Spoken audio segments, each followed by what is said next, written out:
प्रकरण 4. शिवाजी ब्राह्मण 96 कुळी कुळवाडी शूद्र. छत्रपती शिवाजी महाराजांच्या नावामागे ज्या काही बिरुदावल्या लावल्या जातात त्यात गोब्राह्मण प्रतिपालक ही बिरुदावली जास्त प्रसिद्ध आहे.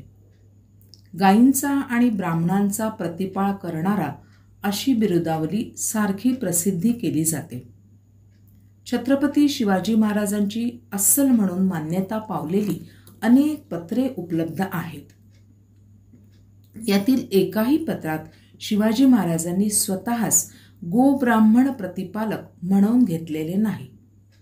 शिवाजीच्या समकालीनांनी शिवाजीस लिहिलेली पत्र आहेत. त्या पत्रांपैकी एकाही पत्रात कुणी सुद्धा शिवाजीस गोब्राह्मण प्रतिपालक म्हणत नाही. उलट शिवाजी महाराजांची राज्याभिषेक शक असलेली 29 पत्रे उपलब्ध झालेली आहेत. या सर्व पत्रात शिवाजी स्वतःस क्षत्रिय कुलवंतास श्रीराजा शिवछत्रपती असे म्हणून घेतो. तो स्वतःच गोब्राह्मण प्रतिपालक म्हणून घेत नाही. मग हे गोब्राह्मण प्रकरण आले कुठून? शिवाजी स्वतःच गोब्राह्मण प्रतिपालक म्हणून घेई असे श्री ब मो पुरंदरे लिहितात व त्यासाठी शिवचरित्र साधने खंड 5 क्रमांक 534 व 537 असा आधार देतात.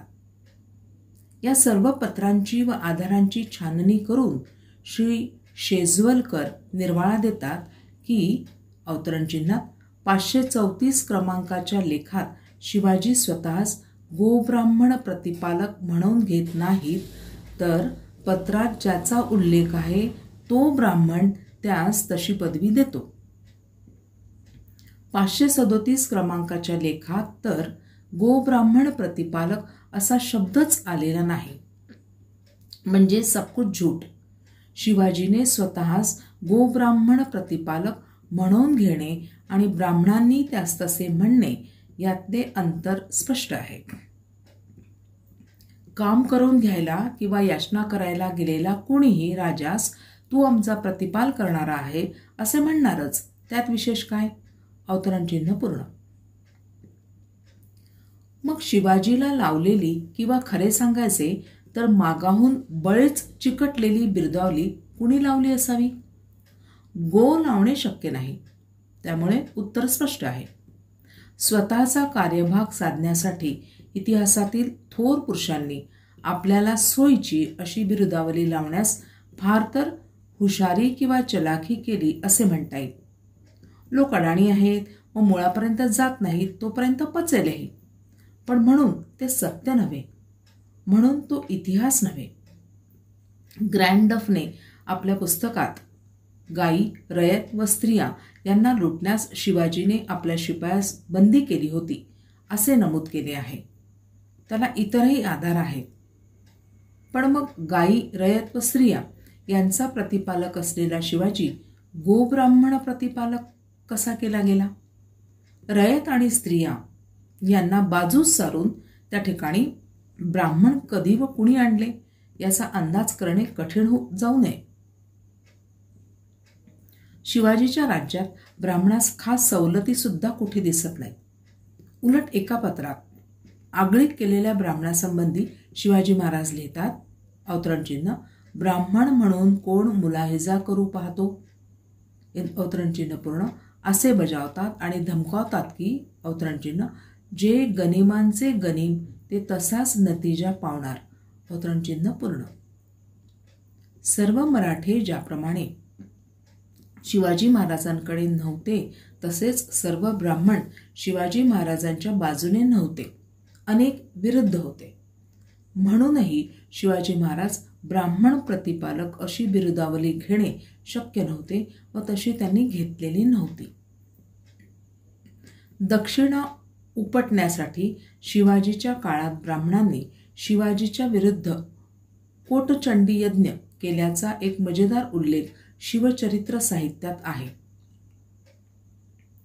दिल्लीच्या शहनशहाचे मातब्बर सरदार मिर्झा राजे जयसिंग शिवाजी महाराजांचा बंदोबस्त करण्यासाठी महाराष्ट्रात आले. त्यावेळी त्यांना शिवाजीविरुद्ध जय मिळावा म्हणून महाराष्ट्रातील ब्राह्मणांनी कोटचंडी यज्ञ केला होता. तो उल्लेख असा. अवतरणचिन्ह. मिर्झा राजा जयसिंगाची चिंता, शिवाजी मोठा दंगेखोर, मोठा हुन्नरवंत आणि मर्दाना, शिपाई अंगाचा. खासा अफजलखान अंगे मारिला. शास्तखानाच्या डेऱ्यात शिरोनी मारामारी केली. आपणास यश कसे येईल म्हणून चिंता केली. तेव्हा मोठे मोठे ब्राह्मण पुरोहित यांनी उपाय सांगितला. दैवी प्रयोगी अनुष्ठाने करावी म्हणजे यश येईल. मग मिर्झा बोलिला, जे कोटचंडी करावी आणि 11 कोटी लिंगे करावी, कामनार्थ बगलामुखी कालरात्री प्रित्यर्थ जप करावा. 400 ब्राह्मण अनुष्ठानास घातले. प्रत्यही अनुष्ठाने चालिले.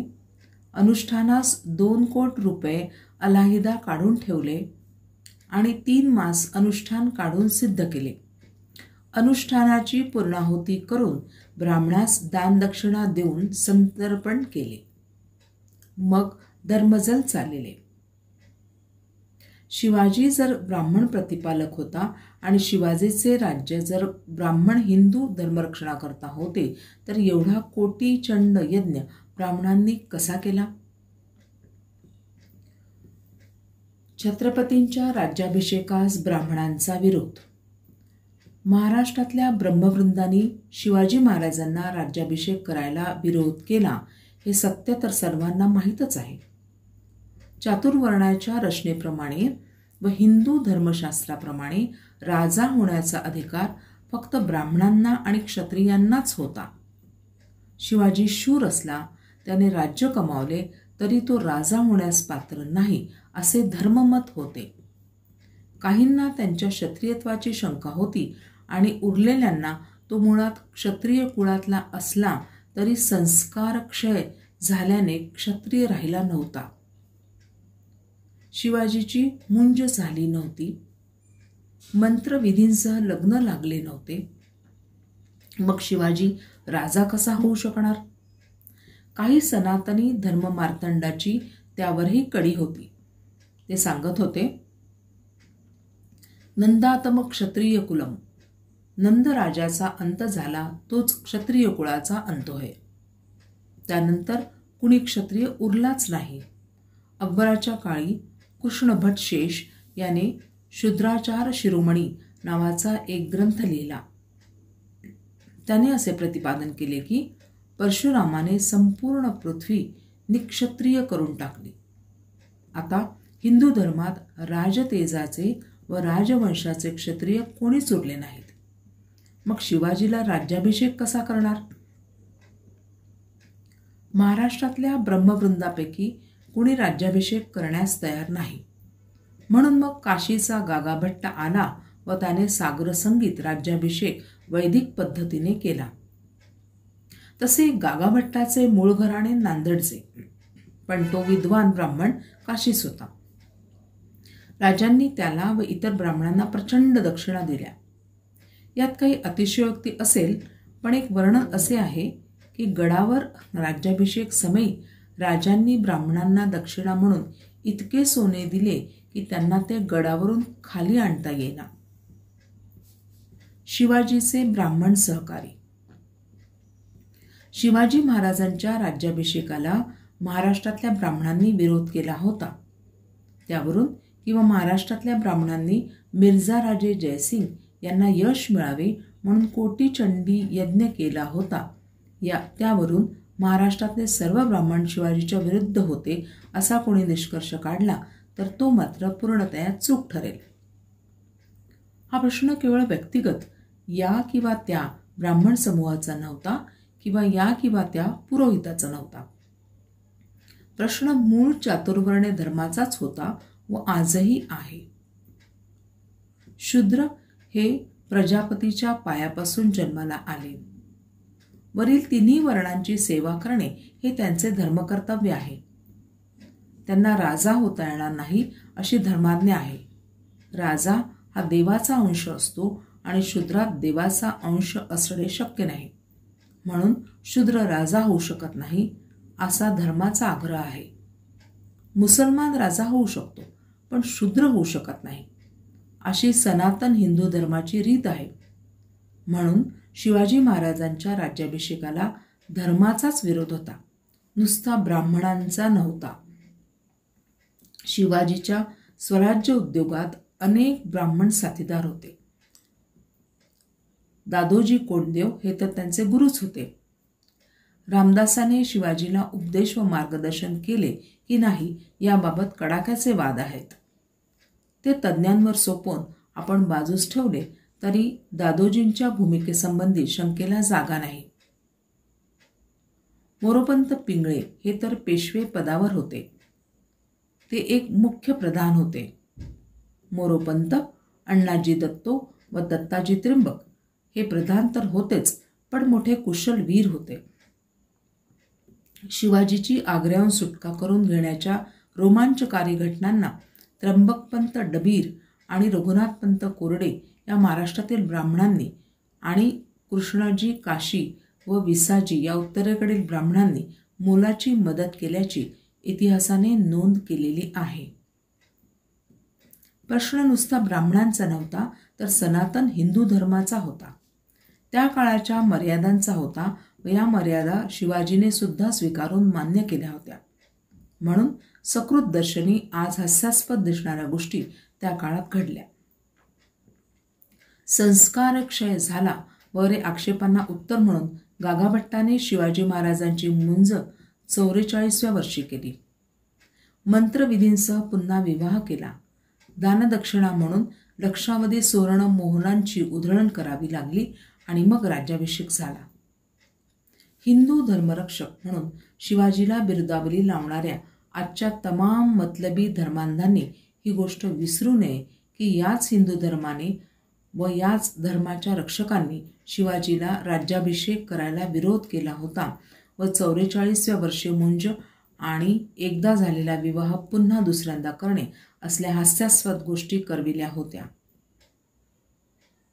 अर्थात हिंदू धर्म मानणाऱ्या शिवाजीला सुद्धा या काळाच्या आणि धर्माच्या मर्यादा होत्या.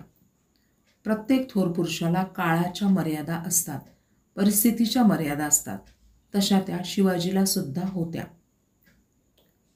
गौरव करण्याच्या भरात तारतम्य सोडून काही वेळा शिवाजी महाराजांचा काळनिरपेक्ष गौरव केला जातो. शिवाजीचे राज्य धर्मनिरपेक्ष राज्य होते. शिवाजी खरा समाजवादी होता इत्यादी हास्यास्पद विधाने सुद्धा काही मंडळी करतात. अर्थात ते खरे नाही हे स्पष्ट आहे. सरंजामी समाजरचनेच्या काळात स्वतः एक राजा असलेला शिवाजी धर्मनिरपेक्ष असणे शक्य नव्हते, समाजवादीही असणे शक्य नव्हते. शिवाजी त्याच्या समकालीनांपेक्षा किती लांब पल्ल्याचा विचार करी हे महत्त्वाचे. त्या परिस्थितीतही त्याने किती दूरदृष्टीचा विचार केला आणि त्या परिस्थितीतही त्याने किती प्रगतिशील पावले उचलली, राजा असूनही रयतेची कशी कदर केली हे महत्त्वाचे. शिवाजी महाराजांचा पहिला राज्याभिषेक रायगडावर शके 1596 ज्येष्ठ शुद्ध त्रयोदशीस म्हणजे 6 जून 1674 रोजी झाला हे बहुतेक सर्वांना ठाऊक आहे. परंतु शिवाजीचा आणखी एक दुसरा राज्याभिषेक झाला होता. तो पहिल्या राज्याभिषेकानंतर लगेच साधारणतः 3 महिन्यांनी ललिता पंचमीच्या दिवशी म्हणजे अश्विन शुद्ध पंचमी झाला होता. निश्चलपुरी गोसावी या नावाचा कोणी यजुर्वेदी तांत्रिक गोसावी होता. पहिल्या राज्याभिषेकानंतर तो शिवाजी महाराजांना भेटला. दरम्यान पहिल्या राज्याभिषेकानंतर 13 दिवसांनी शिवाजीची आई, थोर आई जिजाबाई हिचे निधन झाले होते. शिवाजीचा सेनापती प्रतापराव गुर्जर वारला होता. शिवाजीची एक पत्नी काशीबाई मृत्यू पावली होती. या सर्व गोष्टी पहिला राज्याभिषेक करताना गागाभट्टाने चुका केल्या म्हणून घडल्या असे या निश्चलपुरीचे म्हणणे होते. त्याने मुहूर्त बरोबर काढला नव्हता, उपदेवतांना संतुष्ट केले नव्हते, त्यांना बळीचे दान दिले नव्हते, त्यामुळे या आपत्ती ओढवल्या असे त्याचे म्हणणे होते. शिवाजी महाराज व त्यांचे सल्लागार हे धर्मशब्द व पापभीरू होते. त्या सर्वांना त्या काळातील जाणीवांच्या व ज्ञानाच्या मर्यादा होत्या. त्यांनी निश्चलपुरीचे म्हणणे मान्य केले आणि मग पुन्हा दुसरा राज्याभिषेक झाला. पुन्हा उरल्या सुरल्या देवदेवतांना यज्ञ करून व दाने देऊन संतुष्ट केले गेले. ब्राह्मणांना पुन्हा दक्षिणा देण्यात आल्या. एकाच व्यक्तीचे 2 राज्याभिषेक झाल्याचे कुठेच ऐकिवात नाही.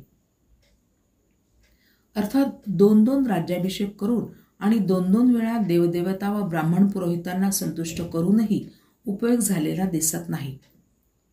राज्याभिषेकानंतर स्वतः शिवाजी महाराजांना जेमते 6 वर्षेच आयुष्य मिळाले व तसे ते अकालीच मृत्यू पावले. काळाच्या व तत्कालीन जाणीवांच्या मर्यादा लक्षात घेऊनच या 2 राज्याभिषेकांकडे पाहायचे एवढेच तात्पर्य. 96 कुळीवाल्यांचा शिवाजी विरोध. त्या काळी शिवाजी महाराजांना शूद्र किंवा हलक्या जातीचा समजणाऱ्यात महाराष्ट्रातील फक्त ब्राह्मणच होते असे नाही. स्वतःला क्षत्रिय म्हणवणारे 96 कुळीचे मराठे सरदारही शिवाजीचा राजा म्हणून सुरुवातीस हक्क मानत नव्हते. या अहमन्य कुळीत 96 नावे आहेत. त्यात भोसले हे नाव नाही. अजूनही कर्मठपणाने जातपात पाहून सोयरसंबंध ठरवणारे आणि स्वतःला उच्च मराठे समजणारे भोसले आडनावाच्या मराठ्यांना हलके समजतात. त्या काळी जवळजवळ सर्वच 96 कुळीचे मराठे स्वतःच राजे म्हणवत. शिंदे राजे, मोरे राजे इत्यादी. त्यांची राज्ये नव्हती, पण ते स्वतःच राजे म्हणवत. नगर जिल्ह्यात व आजूबाजूस अजूनही जवळजवळ सर्व मराठे कंसात आणि इतर काहीसुद्धा कंसपूर्ण स्वतःच्या आडनावापुढे पाटील लावतात. जसे लांडगे पाटील, कोल्हे पाटील, काळे पाटील, विखे पाटील इत्यादी सारेच पाटील. स्वतःला राजे म्हणवणारे तेव्हाचे 96 कुळीचे मराठे शिवाजीबरोबर कसे वागत याची एक कथा नमूद आहे. जावळीचे मोरे हे विजापूरशाहीचे एक सरदार होते. त्यांना राजे म्हणत. शिवाय त्यांना चंद्रराव ही पदवी होती. या जावळीच्या मोऱ्यांनी आपल्या स्वराज्य कार्यात सहभागी व्हावे म्हणून शिवाजीने प्रयत्न केले. पत्रे पाठवली, दूध पाठवले, ऐके ना, तेव्हा जरबेचा खलिता पाठवला अन इशारात केली की जर ऐकणार नसतील तर जावळी काबीज करू आणि कैद करू. या पत्रात शिवाजीने स्वतःच राजे असे संबोधले होते. या पत्रास जावळीच्या मोऱ्यांनी उर्मटपणाने पाठवलेले पत्र मिळाले आहे. त्या पत्रात मोरे म्हणतात, अवतरणचिन्ह, तुम्ही राजे कसे? तुम्ही स्वतःला राजा म्हणून घेता म्हणून तुम्ही राजे? तुम्ही जेवत असाल तर हात धुवायला जावळीत या. आमचे युद्ध होऊ द्या. अवतरणचिन्ह पूर्ण. अर्थात शिवाजीने मोऱ्यांची इच्छा पूर्ण केली. युद्ध केले व जावळी जिंकली हा भाग वेगळा. जावळीचे मोरे स्वतःला राजे म्हणवत, परंतु शिवाजीला राजा मानायला तयार नव्हते. ही या संदर्भातील महत्त्वाची गोष्ट. जी गोष्ट जावळीच्या मोऱ्यांची तीच गोष्ट रांझ्याच्या पाटलाची. सामान्य कुणबाच्या पोरीवर बलात्कार केला म्हणून त्याला मुसक्या बांधून पुण्यास शिवाजीसमोर हजर केला आणि शिवाजीने त्यास शिक्षा फरमावली. तेव्हा तो तिथे हजर असलेल्या दादोजी कोंडदेवांना म्हणाला, अवतरणचिन्ह, पंत, गोतमुखाने न्याय व्हावा. अवतरणचिन्ह पूर्ण. पाटलाच्या म्हणण्याचा अर्थ स्पष्ट आहे. न्याय करण्याचा अधिकार राजाचा, वरिष्ठ वर्णीयांचा, ब्राह्मणांचा किंवा जात पंचायतीचा. शिवाजी राजा नाही, तो वरिष्ठ वर्णाचा नाही, म्हणून त्याला शिक्षा देण्याचा अधिकार नाही. धर्मशास्त्राप्रमाणे काटेकोर रीतीने पाहायचे तर रांझ्याच्या पाटलाचे म्हणणे खरे होते, परंतु शिवाजीने धर्माज्ञा बाजूला ठेवून स्वतःचा न्याय केला. पाटील मानो अगर न मानो, शिवाजीने पुढे येऊन हजर व्हायला त्याला निरोप पाठवला. तेव्हा सुद्धा तो एकट्या स्वाराबरोबर आला नाही. उलट स्वारालाच म्हणाला होता, अवतरणचिन्ह, तुझ्या शिवाजीला जाऊन सांग तू नावाचा राजा आहेस. तसा मी नावाचा पाटील नाही, गावचा अधिकारी पाटील आहे. मी माझी प्रजा बटीक समजतो. अवतरणचिन्ह पूर्ण. थोडक्यात काय तर उच्चवर्णीय ब्राह्मण असो किंवा उच्चवर्णीय मराठी असो, सुरुवातीस ते शिवाजीला मानायला तयार नव्हते. चातुर्वर्ण रचनेचा वर्णवर्चस्वाचा त्रास शिवाजीला सुद्धा झाला. तो धर्म मानित असल्याने त्याने मार्ग काढला. राज्याभिषेक करवून घेतला. स्वबळाने, शौर्याने, युक्तीने संपादन केलेल्या राज्याचा तो राजा होता. अगदी औरंगजेबसुद्धा त्याला मानित होता, पण हिंदू धर्म मानित नव्हता. म्हणून शिवाजीला राज्याभिषेक करवून घ्यावा लागला. धर्माची मान्यता घ्यावी लागली. कुळवाडी भूषण. महात्मा ज्योतिराव फुले यांनी शिवाजी महाराजांचा एक पोवाडा लिहिला आहे. या पोवाड्यात सुरुवातीस ध्रुपदातच ते शिवाजीला कुळवाडी भूषण म्हणतात. पोवाड्याचा शेवट करताना ते म्हणतात, ज्योतिराव फुल्यांनी गायला पुतशूद्राचा. मतितार्थ असा की शिवाजी भोसला हा शूद्राचा पुत्र होता. महात्मा फुले इतिहास संशोधक नव्हते किंवा इतिहासकार नव्हते. समतेचा पुरस्कार व प्रचार करणारे कर्ते सुधारक होते. त्यामुळे त्यांनी शिवाजीस असे म्हटले असेल असे म्हणून त्यांच्या पोवाड्याचा आधार दूर करता येणे शक्य आहे. परंतु संशोधकातही याविषयी मतांतरे दिसतात. ते बिचकत बोलतात व लिहितात, पण मते अलग आहेत. शेजवलकरांनी त्यांच्या शिवछत्रपतींच्या चरित्राच्या आराखड्यात शिवाजीच्या कौटुंबिक माहितीची नोंद एका प्रकरणात एकत्र केली आहे. त्यातील हे टिपण पहा. शिवाजीच्या कुळाचा पूर्वेतिहास. उदयपूरच्या राणा भीमसिंगाचा बाकसिंग नावाचा दासीपुत्र होता. राणाच्या मृत्यूनंतर त्याचे भाऊबंद सिसोदे रजपूत त्यास कडू समजू लागले. म्हणून तो प्रथम खानदेशात आला व नंतर पुण्याजवळ जमीन विकत घेऊन तेथील जमीनदार झाला. त्याच्या 4 मुलांपैकी मालोजी व बंबोजी हे दोघे होत. कंसात बुंदेल्याची बखर. भाषांतरकार पा. ना. पटवर्धन 1920 पृष्ठ क्रमांक 1. शिवाजी रजपूत असल्यासंबंधीचे अनेक उल्लेख आहेत व त्यांना वेगवेगळे आधारही आहेत. या सर्व आधारांचा अभ्यास केलेले म. दत्तो वामन पोद्दार लिहून ठेवतात की अवतरणचिन्ह त्या संबंधात फार अडचणी येतात. पुढील काळातल्या अगदी शाहू महाराजांपूर्वीच्या प्रतिवृत्तात असे दिसते की बहुसंख्य घराणी सिसोदियांपैकी आहेत की नाहीत यासंबंधी उदयपूर येथून चौकशी करण्यात आली. त्याच्याही पूर्वी ते सिसोदिया आहेत की नाही याविषयी मतभेद होते. शिवाजी हा राजपूत होता आणि त्याचे भोसले घराणे राजपुतान्यातील सिसोदियांपैकीच होते. याबद्दल माझ्या मनात शंका नाही. शहाजीच्या एका पत्रात तर आम्ही तो राजपूत असा उल्लेख आहे, त्यावरून हा मुद्दा अधिक स्पष्ट होतो. अवतरणचिन्ह पूर्ण. शिवाजी महाराज जन्माने क्षत्रिय होते की नाही हा मुद्दा निरर्थक आहे. शिवाजी क्षत्रिय होता, मी क्षत्रिय आहे म्हणून मी सुद्धा थोर आहे, किंवा शिवाजी भोसला होता, माझे अण्णाव भोसले आहे म्हणून मी थोर आहे, असे प्रत्यक्ष अप्रत्यक्ष कुणाला सांगायचे असेल त्याचा प्रश्न वेगळा. शिवाजीच्या थोरपणाशी नाते सांगायला व त्यांच्या थोरपणात स्वतः गौरवून घ्यायला जात किंवा आडनाव याखेरीज ज्यांच्याकडे दुसरे काही नसेल त्यांनी शिवाजीच्या जन्मकुळाची चर्चा करावी. तो कोणत्या कुळात जन्माला आला यापेक्षा त्याने काय केले हे महत्त्वाचे. कुठे जन्माला यावे हे आपल्या हातात नसते, काय करावे हे बरेचसे आपल्या हातात असते. अर्थात ज्यांच्या हातून काही घडत नाही ते कुळाची थोरवी गाण्याखेरीज काय करणार. शिवाजीचे सहकारी सामान्य शेतकरी.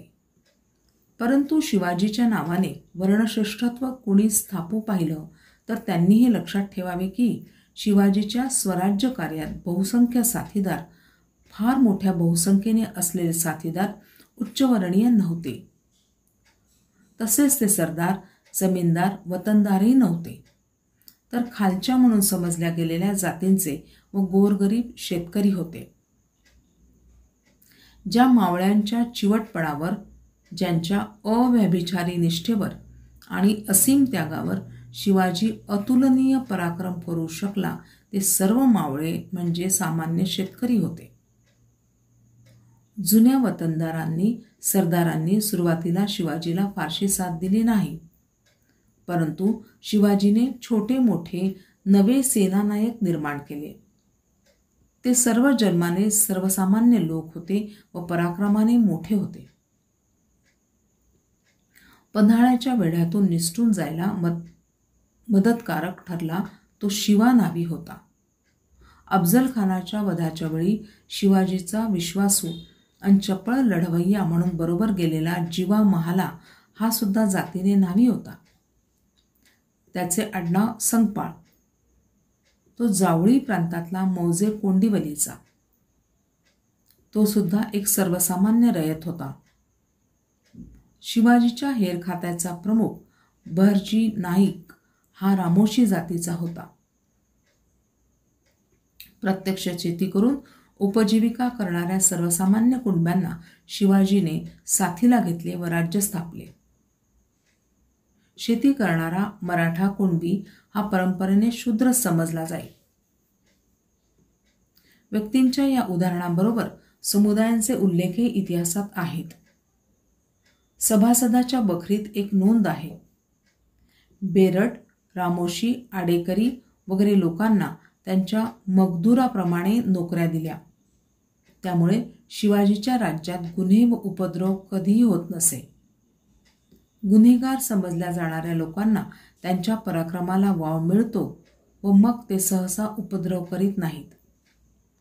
शिवाजी महाराजांनी जे आरमार उभारले ते सुद्धा परंपरागत क्षत्रिय किंवा मराठ्यांच्या साहाय्याने नव्हे.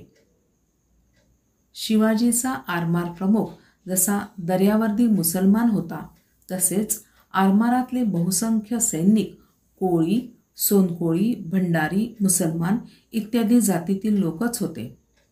समुद्राच्या साह्याने पोट भरणाऱ्या कष्टकऱ्यांनाच शिवाजीने सैनिक बनवले. सामान्यांना शिवाजीने मोठे केले आणि मग या सामान्यांनी शिवाजीला मोठे केले आणि मग सर्वांनी मिळून खूप मोठे कार्य केले. चांगला विचार सामान्य लोक जेव्हा स्वीकारतात तेव्हा तो विचार हीच एक शक्ती होते आणि ती शक्ती सामान्यांकडून असामान्य कार्य करवून घेते.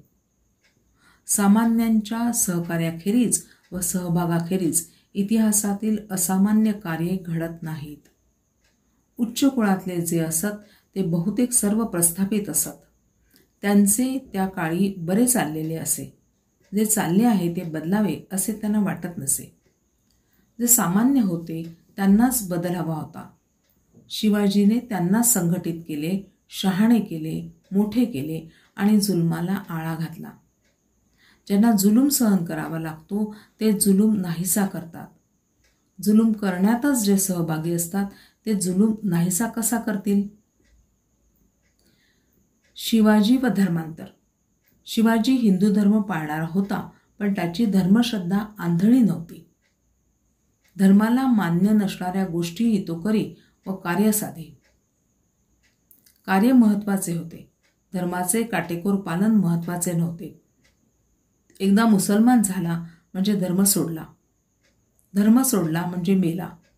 मग मेलेला जिवंत कसा होणार? आणि या जन्मात पाप केल्याने पुढच्या जन्मात तर माणूससुद्धा होणार नाही, किडा किंवा मुंगी होणार, असे हिंदू धर्मशास्त्र सांगते. शिवाजीच्या काळात तर कठोरपणे सांगे, परंतु शिवाजीने मुसलमान झालेल्या हिंदूंना पुन्हा हिंदू करून घेतले. नुसते करून घेतले असे नाही, तर त्यांच्याशी सोयरसंबंध जोडले. ते धर्मातून गेले होते म्हणजे हलके किंवा शूद्र झाले होते व आपण त्यांच्याशी संबंध कसा ठेवावा असे शिवाजीला वाटले नाही. बजाजी निंबाळकर व नेताजी पालकर हे मुसलमान सुलता झालेले व मुसलमानात 10-5 वर्ष राहिलेले मराठे शिवाजीने परत हिंदू करून घेतले. लांड्या म्हणून ज्याला हिणवत होते त्या बजाजी निंबाळकरास शिवाजीने स्वतःची मुलगी दिली. अफगाणिस्तानात 8 वर्ष राहिलेल्या नेताजी पालकरास शुद्ध करून स्वतःच्या पंक्तीस बसवून घेतले. धर्मासंबंधीचा हा विचार पेशवाईत इतका मागे पडला की पेशवाईतला सर्वात शूर पुरुष बाजीराव स्वतःच्या मुसलमान प्रेयसीच्या मस्तानीच्या मुलास हिंदू करण्याची इच्छा असूनही हिंदू करू शकला नाही. समशेर बहादरास कृष्णसिंग करीन म्हणणाऱ्या बाजीरावास ते तर जमले नाहीच, उलट स्वतःलाच घराबाहेर पडावे लागले. शिवाजीचा हिंदू धर्म आणि पेशवाईतला हिंदू धर्म एकच काय? शिवाजीने अस्पृश्यास व महारास किल्लेदार केले होते. पेशवाईत त्यांच्या पाठीला झाप बांधून आणि गळ्यात लोटके अडकवून रस्त्यांची शुद्धता केली जात होती. शिवाजीचा हिंदू धर्म आणि पेशव्यांचा हिंदू धर्म एकच काय? शिवाजीच्या नावाने सेना स्थापून हिंदूंचे ऐक्य घडवायला निघालेल्या सेनापतींना कोणता हिंदू धर्म प्रस्थापित करायचा आहे? शिवाजीचा की पेशवाईतला? शिवाजी महाराज अंधश्रद्धेच्या व खुळ्या समजुतींविरुद्ध कसे होते याची एक गमतीशीर नोंद आहे. मूल पालथे जन्मणे हे अशुभ आहे अशी अंधश्रद्धा होती. राजाराम महाराज जन्मताना पालथे जन्मले. सर्वजण ते पाहून गप्प बसले. पुत्र जन्माचा आनंद कोणी दाखविना. महाराजांना हे समजले. ते म्हणाले, अवतरणचिन्ह, पुत्र पालथा जन्मला, तो मुसलमान पातशाही पालथी घालील. अवतरणचिन्ह पूर्ण. मग सगळे आनंद व्यक्त करू लागले. श्रद्धा वेगळी, अंधश्रद्धा वेगळी.